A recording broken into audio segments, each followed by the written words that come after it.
तो अब रुक करते हैं कप सिरप वाले अपडेट पर, क्योंकि कप सिरप के मामले पर अब नया अपडेट आया जहां केंद्र सरकार बड़ा एक्शन लेते हुए आज मीटिंग करने वाली है। लेकिन इस बीच 12 बच्चों की जान का जिम्मेदार कौन होगा, जांच कहां तक पहुंची है, इन तमाम चीजों के बारे में बात करेंगे। हमारे साथ हमारे सहयोगी भी जुड़ रहे हैं, उनसे तमाम जानकारी लेंगे। लेकिन इसके बीच एक और अपडेट मैं आपको दे देती हूँ कि इस पूरे चीज को लेकर अब उत्तराखंड में एक बड़ा एक्शन देखने को मिल रहा है, जहां पर धामी सरकार और स्वास्थ्य मंत्री धन सिंह रावत के आदेश के बाद यह कहा गया है कि उत्तराखंड की जितनी भी ड्रग्स की दुकानें हैं, जितने भी लोकल फार्मेसी की दुकानें हैं या फिर अस्पतालों में अगर कोई मेडिकल की शॉप है, उन सब की गहनता से जांच होनी चाहिए और लगातार उनको लेकर जांच चल रही है।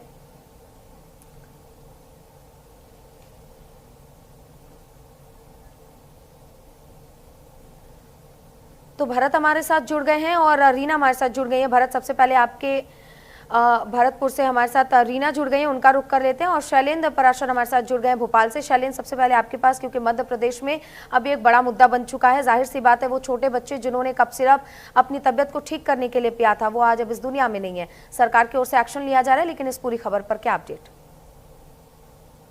बिल्कुल बताना चाहूंगा, जिस तरह से कप सिरप के बाद मध्य प्रदेश में 76 ऐसी दवाइयां थी जिनको अमानक पाई गई थी, जिनको केंद्रीय औषधि जांच द्वारा 2023 में प्रस्तुत किया गया था। केंद्र सरकार द्वारा एडवाइजरी जारी की जाती है हर राज्य के लिए, और बावजूद इसके अगर कप सिरप बच्चों की मौत होती है तो बड़ा सवाल है। इसमें डॉक्टर प्रवीण सोनी जिसके द्वारा बच्चों को कप सिरप दिया गया, बावजूद उसके 5 साल के और 2 साल के छोटे बच्चों के लिए ये कप सिरप बैन होने के बावजूद आखिर क्यों दिया जाता है। और अब तक 1 महीना बीत जाने के बाद लगातार न्यूज इंडिया कई दिनों से ये खबर चला रहा है, शुरुआत न्यूज इंडिया ने इस मुहिम की और बावजूद इसके कि लंबे समय के बाद सरकार को सचेत होना पड़ा।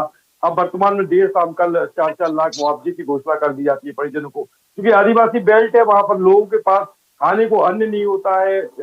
हजारों लोग पलायन कर चुके हैं, रोजगार के साधन नहीं है। इस बीच में झोला छाप डॉक्टर हो कर दिया गया है, लेकिन सिर्फ मुआवजा उन बच्चों के जान की कीमत नहीं हो सकती। हमारे साथ भरतपुर से रीना बनी हुई है। रीना, राजस्थान में जिस तरीके से ये कप सिरप वाला मामला गहराया और उसके बाद से सरकार अब एक्शन ले रही है, ड्रग कंट्रोलर्स के साथ एक बड़ी बैठक भी है, राजस्थान से क्या अपडेट?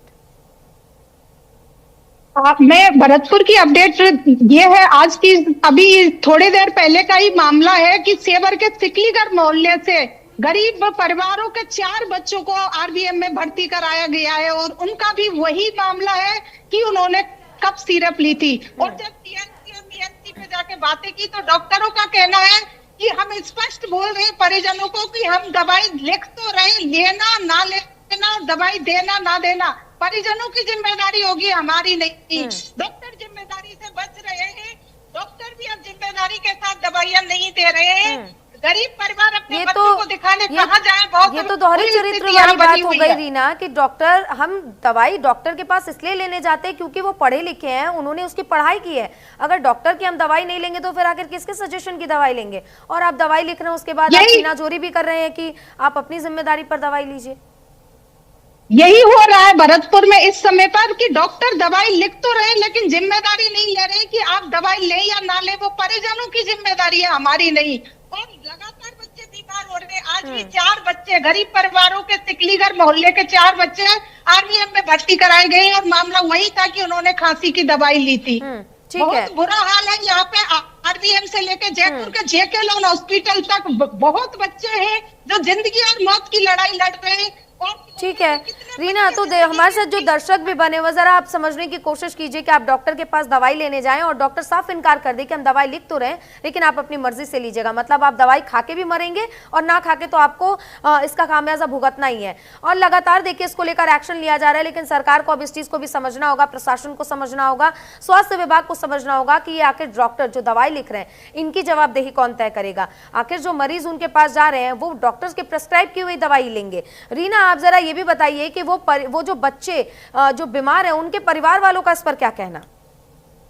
उनके परिवार वालों का कहना है कि हमें पहले से अवेयर नहीं किया गया था इस दवाई को लेके और गरीब है, हमारा पूरा दिन मजदूरी में निकल जाता है, हमें नहीं पता था कि इस दवाई की वजह से बच्चे बीमार हो रहे हैं।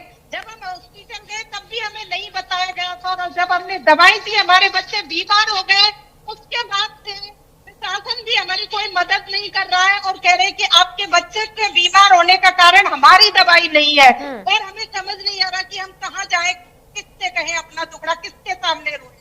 बहुत बुरा हाल है परिजनों का भी। जब उन्हें ये पता चला कि ऑलरेडी 2 बच्चों की जान जा चुकी है तो बहुत डरे हुए हैं और बच्चे अभी तक होश में नहीं आए हैं, तो और भी परिजनों का डरना और घबराना बहुत नजर आ रहा है। रीना, स्वास्थ्य विभाग की ओर से कुछ कहा गया, कोई इन्फॉर्मेशन, कोई जानकारी या कोई सामने आकर कहा कि हम इस पर जांच करेंगे आगे की, हम इस पे कोई टीम बिठाएंगे, कोई ऐसी जानकारी? सीएमएचओ भरतपुर से मेरी बात हुई और उनका कहना है कि हमने दवाई का सैंपल भेजा था जांच के लिए और सैंपल में दवाई को सही पाया गया है, लेकिन ऐसा हो सकता है कि कोई स्लॉट ऐसा आया हो जिसमें किसी अन्य कारण से कोई प्रॉब्लम रही हो और उसकी वजह से ये केस आ रहे हैं। तो स्वास्थ्य विभाग और सीएमएचओ भी स्वयं भी ये कहने से बच रहे हैं कि दवाई ही इसका कारण है। बिल्कुल, कहीं ना कहीं सवाल तो उठेगा ही। रीना, आपका भी बहुत धन्यवाद। शैलेंद्र, आपका भी बहुत धन्यवाद। तो देखिए, कफ सिरप वाले मामले पर केंद्र सरकार एक्शन तो ले रही है, लेकिन अब डॉक्टर्स की चालाकी देखिए कि दवाई वही लिख रहे हैं, लेकिन वो दवाई की जिम्मेदारी लेने से बच रहे हैं। साफ तौर पर कि अगर आप दवाई लेते हैं तो आपकी जिम्मेदारी, अगर आपको कुछ हो जाता है तो। हालांकि देखते हैं अब केंद्र सरकार ने एक्शन लेते हुए आगे क्या बड़े फैसले लेगी, इस पर हमारी नजर होगी। तमाम अपडेट्स